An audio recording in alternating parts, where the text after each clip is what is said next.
Romeine 15 is die tweede laaste hoofstuk in die boek van Romeine. En Paulus kom en hy praat van die eenheid van die nederige gelowiges. Hy praat van hoe ons as gelowiges mekaar moet versterk. Waar die ouens wat sterk is, die wat swak is, moet opbou en hulle versterk.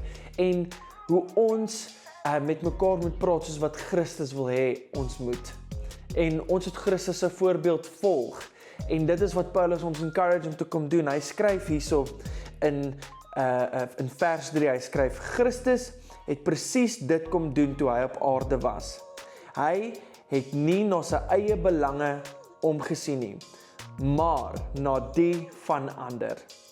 Dit is, soos die woord sê, al die beledigings wat die mense na u kant toe gegooi het ek gedra. Dis nou dis nou Jesus.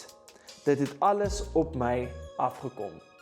Jesus het gekom en al ons transgressions, al ons imperfections, ons sonde kom vat, sodat ek en jy met mekaar en ons huidige omstandighede, al die mense om ons met liefde, boldness, encouragement kan lewe. Gaan hierdie week, bou iemand op hierdie week, wees lief vir hulle.